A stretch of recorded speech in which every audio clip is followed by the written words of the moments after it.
Man, my book needs some spicing up. They told me to come to this place, but is this the right location?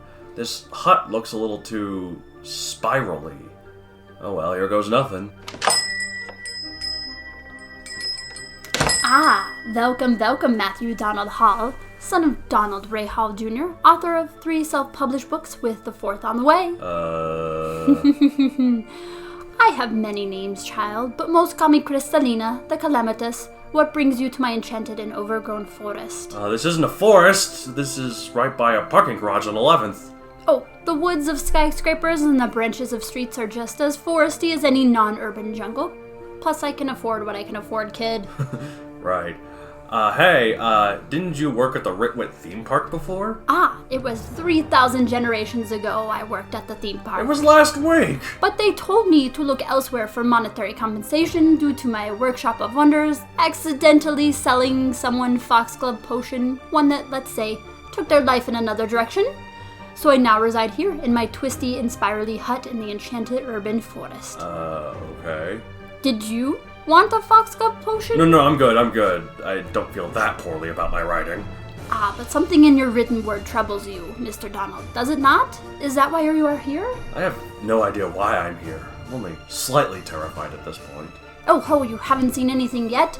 But we'll incinerate that bridge when we come to it. What does your book require? Well, I wrote this epic fantasy story called Spell Shocked, but I think it needs something more to it. Like, it doesn't feel epic enough, you know?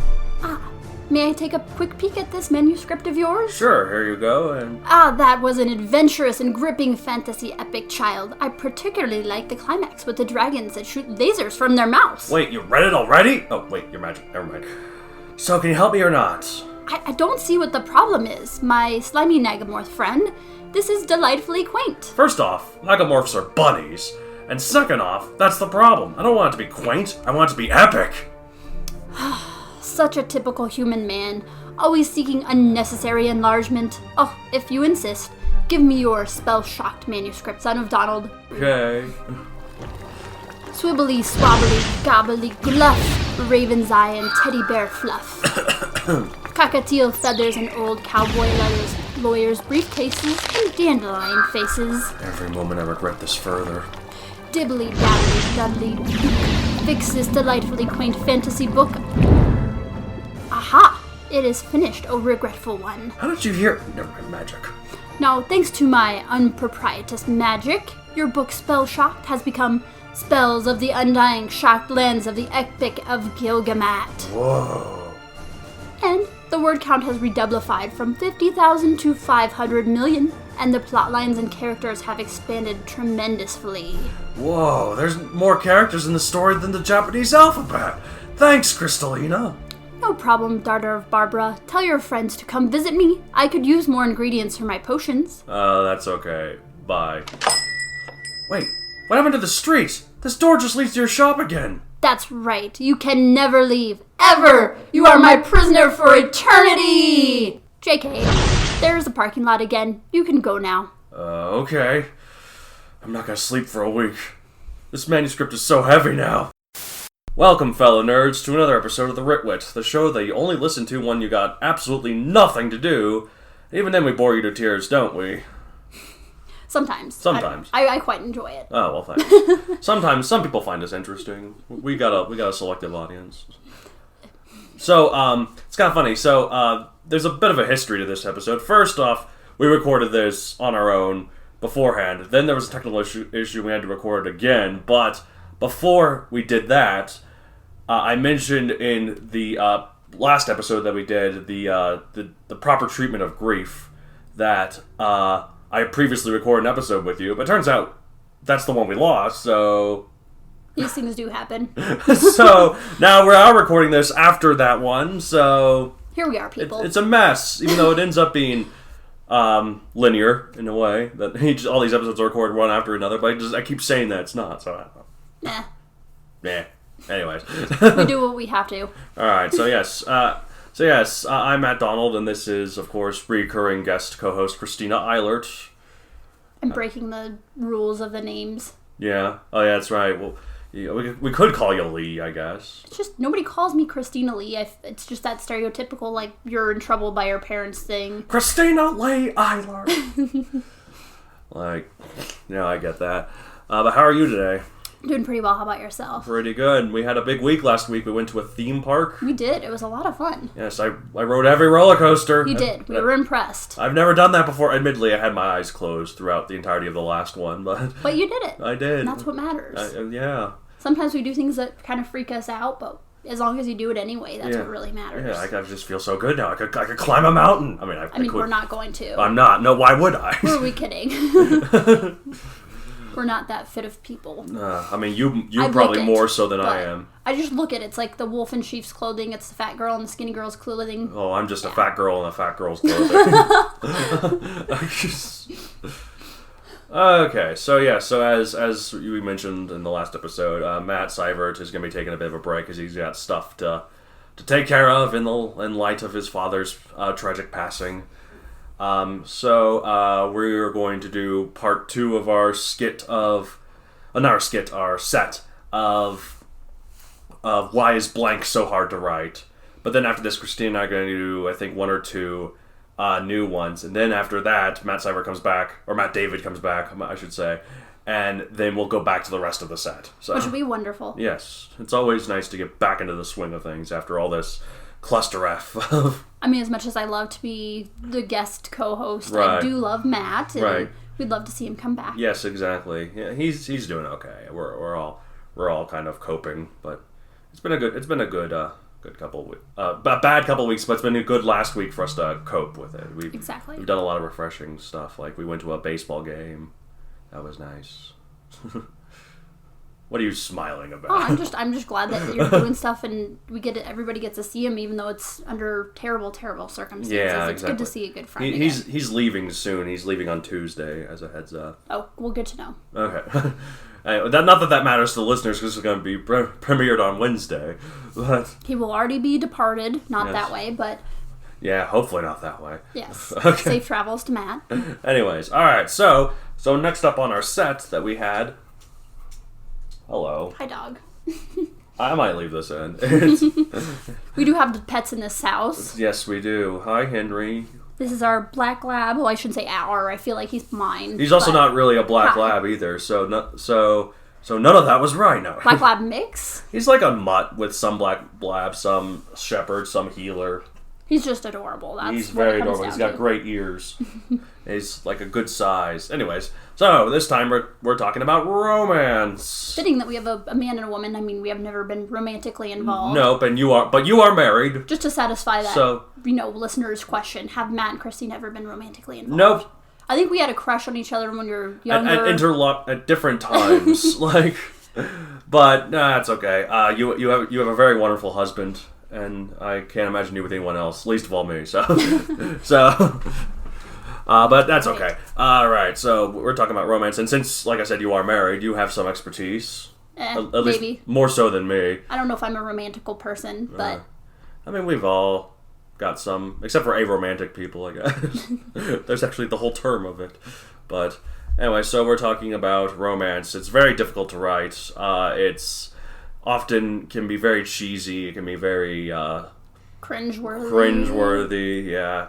Sometimes it's like the worst elements of something. Sometimes it's the best. Just depends. Yep, it depends on how it's written. So I guess first off, we're going to talk about why is it so hard to write? How do you take it how do you take it beyond? Oh, I thought you were going to say great beyond. I thought I was going to, but I was like, that doesn't make any sense. You could. But then it makes it seem like how do you take it to great beyond means like how do you kill it? Oh, well, we don't want to do that. We want to make it better. So, all right. So I guess I'll go first. We can go back and forth though. Who goes first? For me, romance along with comedy is one of the hardest genres to. I wrote the wrong right here in the notes, listeners. Nobody's perfect, not us. Okay, and I'm going to leave this in just so people know that I'm not perfect. They don't put me on some pedestal, some god. Don't do it. No, okay. I'm still mortal. Romance, along with comedy, is one of the hardest genres to write, simply because when it doesn't work, it flounders so much more than the other elements. I think it's a mixture of overdone cliches, overly sappy and cringy bits, and lack of chemistry that can really ruin a romance or romantic subplot. Also, sometimes the characters are destructive towards each other or themselves due to the writer thinking that such a thing is romantic and therefore accidentally writing a toxic relationship. Oh, totally. We've seen it a lot. Oh yeah. I know there's other examples than Twilight, but that's the one that comes to mind. Yeah, that's a perfect example. I mean, 50 Shades of Grey, too, which also started as Twilight fan fiction. I would say, but I've never seen 50 Shades of Grey. I've never seen or read it, but I've heard. That's what we hear. I don't know. Correct us if we're wrong, listeners. But think about the relationships in fiction that you like, and see if the couple brings the best out of each other, and if they're visibly happier around each other. If they are, then it's a good relationship, and if you're wanting a good relationship to write about, you should strive towards something like that. I mean, if they're not good toward each other, unless you want to aim for a relationship like that, maybe avoid writing it, Absolutely. Totally agree. I mean, I think for me, it's that romance can be hard to write simply because it feels ripped off. Right. It feels like one giant stereotype. Either you're going somewhere like very, quote, Romeo and Juliet, or, which I think we talked about before, like, is that really a romance? No, I mean, really. It's a romance, but it's not a good one. No, or maybe you're doing something that could barely be considered a romance, which I guess would be maybe Romeo and Juliet. Right, well, the funny thing is, some people cite it as, like, the great epic romance. It was never, not only is it not, it was never intended to be. Shakespeare wrote it as, like, a satire of youthful romance, because they're teenagers that just had huge crushes that went too far. And it's so tragic. I mean, it's just, like, everybody's dying, nobody's happy, like... Where would Romeo be without Juliet? Alive. Well, alive, for starters, yeah. So, to me, like, going that beyond, it would be avoiding the existing tropes. It's a minefield of cliches and things that have already been used. But avoiding these things that are overused is hard. Right. But it's also necessary. So, with that delicate line that you have to walk, it's just because a lot of us can connect to those tried and true romantic ideas and methods. I mean, I adore the princes and princesses of, like, Disney. Right. The rescued and the rescuer type of theme. But not the Rescuers Disney movies. I made that joke before, too. I'm going to make it again. Not that specific. I've never even seen that movie either. I mean, there is a good romance in it, though. The two mice, they're cute together. I mean, it needs to be done with enough originality to be interesting. Right. I mean, unless it's going to be a parody of itself. But that's another thing entirely. Exactly. The writer can sprinkle in traditional tropes effectively, but let's add a twist to it. Right, exactly. So, yeah. Okay, well that sounds good. That it is definitely difficult to write, but there are definitely ways to do it. You just gotta put the effort, just like a real romance. Right, exactly. So what are specific ways, though, to improve the romantic writing? How about you go first for this? Okay, I will go first. Ladies first. Yes. If we're trying to write a romance novel, write it. Yes. I mean, there's nothing wrong with it. I kind of guiltily have somewhat of an attraction to romance novels. Like the flowing hair, the dresses barely hanging on by a thread. Ooh, scandalous. I know. You could do it. I think the better question here is, can't we do better? Like, I was looking around the internet for some, oh my gosh, cringeworthy romance tropes, and they definitely, like, slipped over into the comedic area for me. Like, I was kind of laughing my butt off. How do we avoid making our readers believe that we don't have a romantic, original idea bone in our body? I think the best thing that we could, at least I could recommend, would be writing your own tutorial. Maybe it's not something that you publish online for everybody to criticize. I think that's all of our, as writers' biggest fears. But it could be a good exercise to write your own manual on how to take these traditions and make them your own. Right. Make them original. I think it makes it so much more interesting. Yeah, that's a good idea. I should do something like that. I mean, I'm a huge fan of emulation. It's something I learned to do extensively during my undergrad in creative writing. Right. Take something you find successful in a romantic sense by another writer or an author, make it your own. Exactly. After all, a lot of the best art is stolen. Yes. Hence the what will we rip off part of the show. Exactly. I mean, it works. So you can be a creative thief. Just take the time to put your own angles on it. So go ahead, do it. Deconstruct, subvert. You can do it. Subvert expectations, but not in like the way that gets people upset. Like, maybe don't go crazy with it. I don't know if you've watched. You're watching Game of Thrones, right? I am. I've got no spoilers. I haven't seen the last season. Well, yet. I've just heard people are upset with it, and one of the things is like it subverts expectations just to subvert expectations. It doesn't do it in like a way that's like, I don't know. Maybe I shouldn't say. Well, then you're just going to irritate people. Yeah, exactly. That's what. Like if there's no reason behind it, but I don't know. For romance, though, I guess it could be kind of fun to subvert expectation. Again, yeah. Yeah. Anyways, for me, chemistry is key in writing romance and improving romantic writing. When I was younger, I used to write romance as this one character nervous around the other because they loved them and didn't know how to tell them or even act around them. Like, I wrote this way because that's how I felt. But as I get older, I know that's not a romance. That's just a crush, and not a particularly good one. Not a particularly healthy one. We've all been there. Yeah.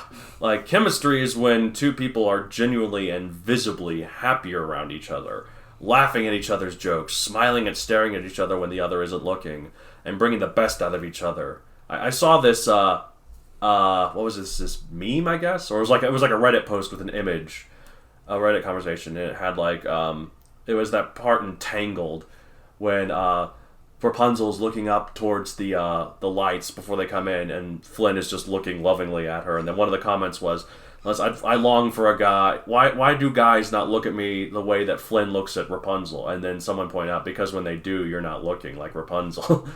I just settle for somebody looking at me the way that I look at food. That's pretty good. I'm trying to think. An example that's not my bird Penny. May rest in peace. I don't know, the way I look at like a good dinosaur painting or something. There you go. Someone asked me like if I was into dinosaurs in that way. I'm like, dude, I like dinosaurs, but I'm not gonna have sex with them. Oh God, who is this? Someone at my geek meetup, and they were joking, but I'm like, why do we have to go there? Yeah, I can like something without it being sexual. I mean, yes. Okay. Anyways, but it's hard. But writing this kind of romance, it's hard to really know how it works unless you've experienced it. But in case you're like me and live alone in your mom's basement and have no friends, hey, I'm right here. You're not a friend, and you know it. Aww. No, you're just taking advantage cry of me. LaCroix over here. You're just taking advantage of me. Nah, that's fine. You're a good friend. Yes, I just come over to pet your dog. Oh, I mean, he's a cute, good dog to pet. Yeah. So. Anyways, but you have like analyze fictional relationships and see how you can emulate the better ones. That's a good tip, I think. I think that's really good advice. Yeah. I mean, even for people that have been in romantic relationships, I mean, I haven't experienced every type of romantic experience myself, so right. I may look to another just to see what it's like and how to describe that. Right. No, I think that's good. Like I've only been really in one, and it wasn't really that long, but it was okay. But like I've learned a lot from it and from stuff since, so we'll see how it goes. Well, and I think if you could, I mean, you can draw from, like, for example, our friendship. I think you could draw from the things that are successful or unsuccessful, even in interpersonal relationships that aren't sexual or romantic. More platonic ones. And you could draw those and put those into a romantic relationship, too. Yeah, that could work. Yeah. Well, because, like, there's a fine line. It's a spectrum, I guess. Exactly. Between, I don't know this guy, to, I want to marry and have 7 kids with this guy. A little excessive, but sure. I know. It's two opposite ends of the spectrum. True. So, all right. Well, so, on that note. Yes. While good, healthy relationships are always nice, sometimes people like bad or dysfunctional ones because they're more gripping. How would you write these? For me, like, if the relationship is bad enough, I think the best thing to remember is to somehow, whether subtly or directly, let the readers know that this isn't a relationship they should strive for. Too often, relationships that are bad or destructive in fiction are treated like epic, true romance. Romeo and Juliet. Yeah, or Twilight. Bella and Edward. And that's a trap you definitely want to avoid. But if you have a couple that has problems, as all couples do, but they make do, and then those are better relationships for readers to emulate in their own lives. But if you have a couple that is destructive, and it's done purely for the gripping drama of the narrative, that's good too. But just make sure it's obvious that this isn't something the reader should want. Like, show that the person isn't happy in it, and that they could do better. Like, people like to read drama, but there's a fine line between what's good and what readers should emulate, you know? Honestly, I'm really bad at this, as too often as I fell in the trap of making my characters good people unless they're villains. I mean, some of my characters are kind of worse than others, even though they're still on the quote-unquote good side, but while it's admirable to a degree, it also sometimes doesn't make things very interesting. Absolutely. People need to be, I think, more well-rounded. Yeah. Like, my characters aren't perfect. They all have flaws, but, like, I do fall in the trap, but they all kind of mean well. Yeah. So, Guess take after the author. Yeah. Well, I'd like to think I mean well, but... I mean, nothing's perfect. Like, not real life people. I mean, I try to draw on personal experience, but I think, well, I've since been corrected, but originally I said I was the only married person on the Ritwit, but... yeah, well, the other Christina that's been on here is married, but okay, steal her thunder. Sometimes thunder is stolen, sorry, Christina. Alright. And my marriage, while mostly wholesome, doesn't play out like the beginning of Titanic. No sex in a car, no nude sketches. I mean, that sounds kind of exciting. Yeah. You know? Like, who would do what, though? I feel like I'd probably be the one drawing him as my French girl. Yeah, and he'd have the heart of the sea and nothing else. It'd be lovely. He's just a more curvaceous woman than I am, you know? I imagine him in that position, too. I think it'd be really cute. Yeah, it could work. Yeah, people would dig it. I mean, sometimes our marriage, it looks more like the end of it. You know, I'm hanging on to the board, or he's hanging on to the board, not to be sexist here, but somebody's hanging on to the board for dear life. And then one of them's going to knock the other down. Right? Walk the plank. No. I mean, taking the real life experiences and dramas from our own life, if it can be applicable, you know, if you've lived these dysfunctions, it's something that you can do. Every relationship has them. It all just depends on how big or how intense they can get. Right. The big pitfall I've come across with this technique is that I wrote a very real life experience for a peer to critique group. Right. And I was actually accused of being altogether too far-fetched. Oh, wow. Yeah. I was like, what the heck, people? Reality is sometimes unrealistic to people. Yeah, it's too real, like, for real life. I don't know. But it can lead to too much emotional attachment on the part of the author. So watch out. Right. It happened to me. It can lead to a little too much defensive posturing. Right. And too little acceptance and positive editing. Right. For me, dysfunction is often more entertaining, and it can be more relatable than real-life fairy tale types. Yes. So I've drawn inspiration for these from binge-watching, like, almost even, like, true crime type of TV shows, which I guess is kind of creepy. That is kind of creepy. But it does happen. I'll dig it. And we all have our own interests, so right. That's a real go-to for me. I mean, anything is possible, but it comes down to it's still got to be relatable. Right. I think I mentioned this last time we recorded, but now I'm going to say it again. So, in my books, there's a couple... these two characters, I won't say who they are for fear of spoilers, but you know, at first it's all pretty nice, and they have like cute nicknames for each other, and they do this cute little handshake greeting. But as the books go on, they start having some problems. Like they work through them because that's what makes them who they are. Like in book 3, the main character and his best friend. I guess spoiler alert, I should just let people know, just because it's hard to not go into details. But the main character, Cortan, and his best friend, Bellar. Bellar is the one in the relationship with Quinn, who is the alpha commander of the Laurasia Corps. And the problem is, in the 3rd book, Quinn and Cortan get at odds with each other, and it gets really, really bad. Like, they are, like, and how they should deal with this situation where so many lives are on the line, and Quinn wants to do one thing, Cortan wants to do another, and then they both... And it drives Bellar insane to see the two most important people / dinosaurs that he cares about at odds with one another. And so part of their relationship is trying to figure out, how do we make this work? So what's the compromise? I love the people / dinosaur comment. Oh, well, thanks. Well, I mean, they're not technically people. I think I try to avoid using the word people as much as possible in Megasook. I think I've slipped through once or twice. I think I was looking back at one of the books. I was like, oh, whoa, I said people there. Whoops. You're like, uh-oh. I mean, you know, people's not necessarily human beings like Homo sapiens. It's a concept, I think, of like a group of people. I should not define words by the word. It's just people-y, you know? People. Yeah, a people, noun, a people-y people. But yeah, so like I try to that's what keeps them interesting. Like it doesn't just because they end up together doesn't necessarily mean that it's always going to be, you know, roses and sunny and calm seas and such the whole way through, even if it does work out. Well, it's definitely not realistic, and it's not going to be interesting for the readers if everything is perfect all the time. Right. So. But in terms of other couples, not necessarily ones in my book specifically, but other ones, what are our favorite couples in fiction?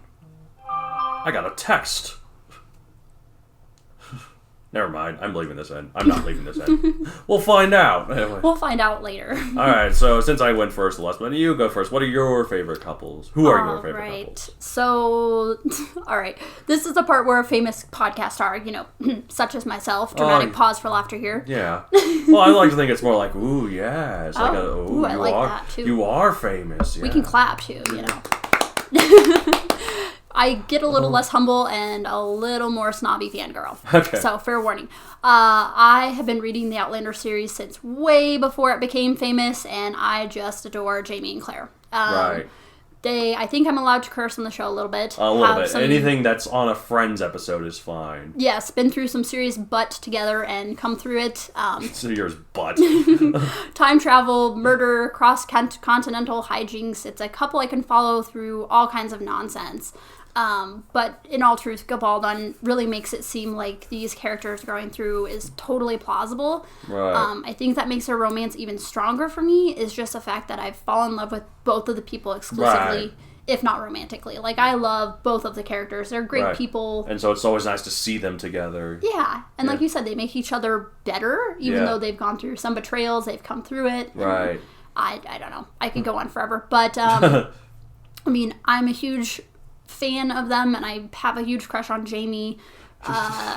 My husband and I actually shamefully or non-shamefully, sorry, not sorry kind of thing here, we have a butt rating system based on the very real-life Scottish bum of Sam Hagen. Is it good? It's impeccable. It's yes. impeccable. We were watching Spartacus, which of course is another like kind of graphic naked people show. Graphic naked recently. people show. And we're still comparing him to all the characters in that show to Sam. Okay. All the different butts. Drake's like, is that toned? Is that like a Sam butt? It is. He has a very toned butt, but it's not like bodybuilder, toned. It's still it's still like a normal human person. Yeah. So anyway, but I digress.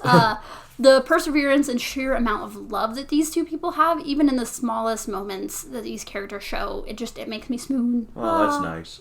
Oh, indeed. It's nice to add like a little sound effect, right? For me, I think some of my favorite couples are one, Jim and Pam from The Office, because they're just so cute and likable. They are. And they're very, very happy to each other. It's so weird to imagine those actors not together. It is, yeah. Well, they're so wholesome. Yeah, like what is? I forget his name. I know her name's Jenna Fisher, but I know it before. He just directed A Quiet Place and starred in it too. I have no idea. John Krasinski, that's his name. Okay, I don't know how that came to me, but yeah, it's just they're married to other people. Like John Krasinski's married to Emily Blunt. So, but that's the thing. When they're doing the screenings to cast these actors, they have to see, like, 'cause they did it in Outlander too, what their chemistry is going to be like. Right, because that makes or breaks it. Like, but it's so interesting. Like, wouldn't that be awkward for you? Like, being a married person? Yeah, like, and then seeing, Like, let's see how your chemistry is with this other random person. I guess both of them know it's their job. Yeah. So, and they can have fun with it. Like, they can still be friends. Like, even, and like, so, but, so Jim and Pam in The Office, they're so cute and likable. I also, from another sitcom, Chandler and Monica from Friends. Bing! Yes. Wait, is this a cheap plug for Friends? I mean, who doesn't like? If you don't like Friends, get out of here. They keep wanting to remove it from Netflix, but the outcry is always like, no. They think like the people, like the percentage of people who have Netflix specifically for Friends is like it's an insane number. It's like 40%. Are you serious? Yeah. Oh my gosh. Like they have to keep it on there. I mean, in all defense, we've probably seen... I mean, I've seen it at least 4 times through. You've definitely got me beat. Right. I don't know about every episode 4 times through. There's a few, some of the sadder ones I've only seen like once. So.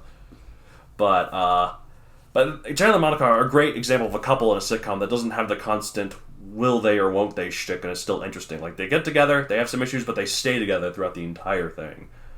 Like, they never break up, and they're nice. But the Rachel Ross thing can... I mean, even for people like us that like the show, we're kind of like, ugh, really? Get over it already. Just kiss or don't kiss. Figure it out. Like, and stick to it. You guys are so bad to each other. Like, some of the stuff they say and do is so evil. I'm like, what is wrong with you people? Let's be more like Monica and Chandler. We were on a break. Yeah. Like, okay, like, I like Ross, but no, you can't sleep with someone else if you're not officially broken up with them yet. Like, a break just means we need to figure things out, but it still means you're together. So no, Ross. That if you were on a break, but it doesn't matter. That's still. Anyways, on that note, just because he's a paleontologist doesn't mean I should defend him at all costs. Well, that's good. We can be humble here. I have standards. A random one I like from the always hilarious Monkey Island video games. They're these point-and-click adventure games. It's like a sillier Pirates of the Caribbean. There's this pirate couple, Guybrush Threepwood and Elaine. I forgot what her maiden name is, but she eventually marries him. They're adorable and they're so goofy. Like Guybrush calls Elaine Plunder Bunny, and Elaine is delightfully snarky. Like there's this scene where like the main villain LeChuck, who's like a voodoo pirate who wants to take over the Caribbean or whatever, and he's of course in the typical sort of thing he wants to marry Elaine instead. And he's like, says to her once, "Sail with me and I'll make you the queen of the dead." And then Elaine's like, I can't. I'm washing my hair tonight." Or like, you're a mean, ruthless supervillain who wants to take over the world, and that's just not what I'm looking for in a relationship right now. Hey, at least she knows what she's looking for. Yeah, I just think that's so funny. Like, she doesn't take him seriously. It's not like she's not just saying go away. She's just being snarky about it. It's great. I mean, it's good. You have to be able to poke fun at somebody. Right. Well, like, in one of the later games, it was like a sort of a finale of it all. It looked like that she had actually left Guybrush for LeChuck. Like he found LeChuck with Elaine at his side, but Guybrush knew that there was a plan. Like he trusted her, and he was right. Like she was doing it to let his guard down, and then they did some other plan. So other people were like, "Oh no, Guybrush," and he had his faith in her. So that's kind of nice to see. Well, I think that's something that should be the foundation of every relationship. I mean, and that's definitely something an author can play with, is that issue of trust. Right. Because, like, I'm super paranoid. Like, I've always been paranoid. And so if I saw something like that, it would take a lot from me. I mean, I would like to think that I trust them, but at the same time be like, oh, but what if? Well, and I think it might freak out a lot of people. Right. See something like that, you know? Yeah. So yeah, those are some of my favorites. I'm trying to think if there's another one. Those are the ones I wrote down. I don't know. I like couples that are cute. Like they're not just good for each other. They're also like cute. Like I guess like in Monsters Inc. Mike Wazowski and Celia, whatever her last name is. Well, they're adorable. Smoochy Poo, Googly Bear. It's so sickeningly sweet. It is. It kind of makes you want to throw up in your mouth a little bit, but I mean, it's Disney, so you deal with it. Right. You like it anyway. It's just funny because they're these horrific-looking monsters, but they just have these cutesy names for each other. Like at one point, when one of the CDA agents escorts her away, and Mike's like, "Hey, keep your hands off my Swoopsy Poo." Why am I so popular? Hold on a second. Hello? Hey, sorry I missed you this morning. I just need to get that phone. Okay, no worries. Hey, hold on a second. Hey, Christina and I are recording a episode of the Ritwit. This is Matt David, everyone. Say hi. Hi. Hi. All right, that was Matt David, everyone. I'm just. I'm sorry. Did I call you while you were recording? Yes, you did. But no I need figured to. it was either that or you were at work or something. Anyway. No need to apologize. We enjoy it anyway. So okay. Hey, I get to participate. Hey, so who's your favorite couple in what's one of your favorite couples in a romance? Like we had to re-record this one. You had to re-record it. Yeah. Okay. Favorite couples. I can edit out your thinking about it too. Yeah, I was about to say you're gonna have to give me some time here. Just to have some kind of a baseline. What series have you mentioned already? We've mentioned Jim and Pam from The Office, Chandler and Monica from Friends, Outlander, and one from the Monkey Island video games that I like. Okay. Okay, well, I guess I'll go for book then, somewhere along the way. I just need to find a good one. This is quality content, listeners. I'm interested to see what he says. Yeah. I'm going to go with Harry and Ginny. Oh, yeah. That's a good example.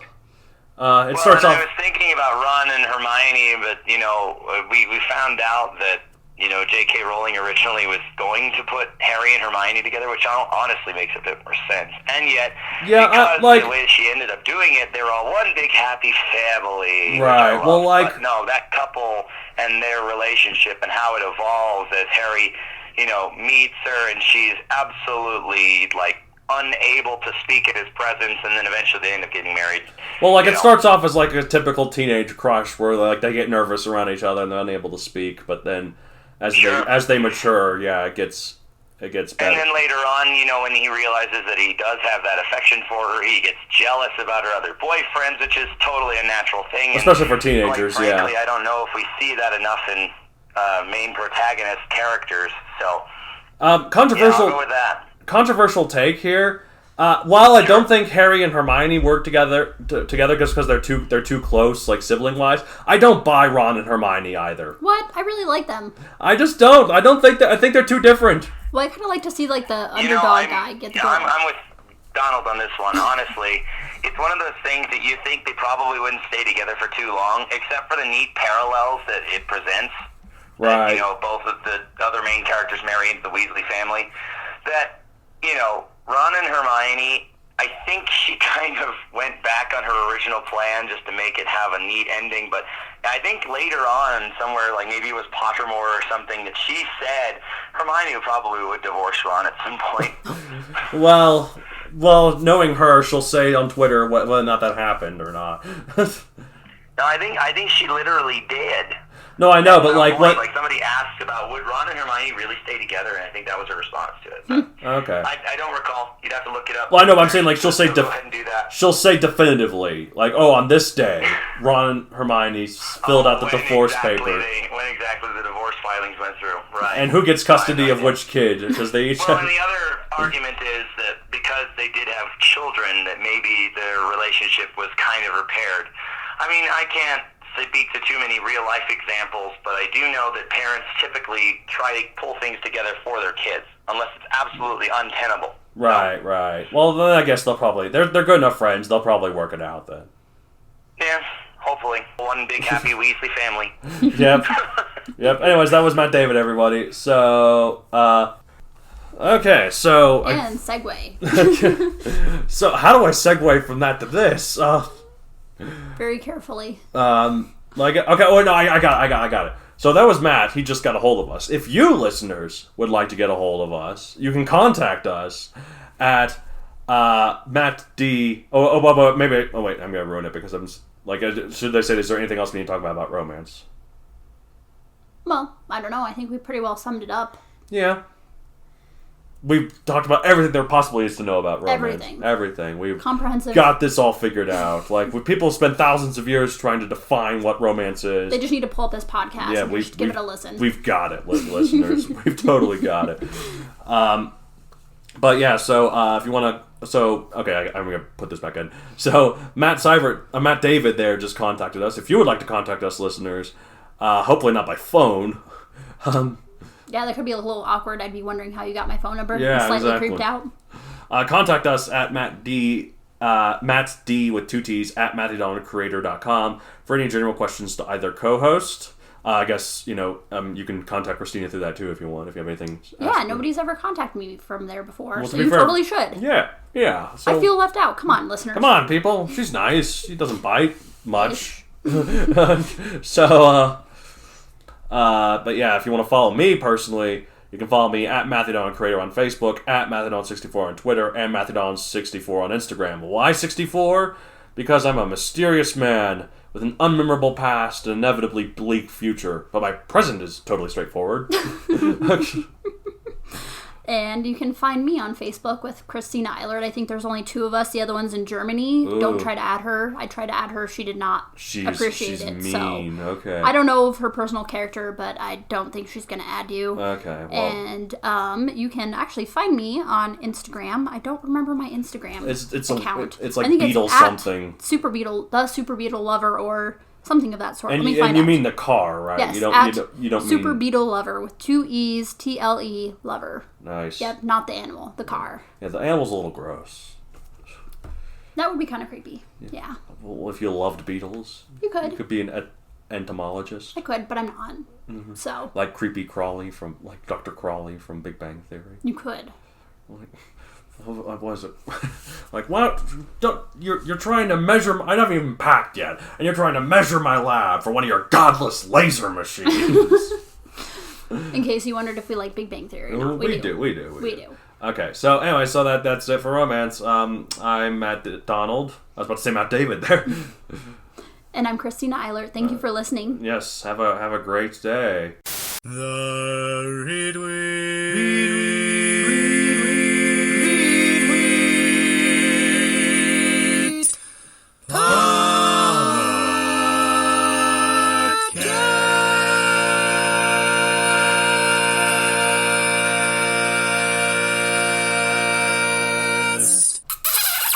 Yeah, there we go.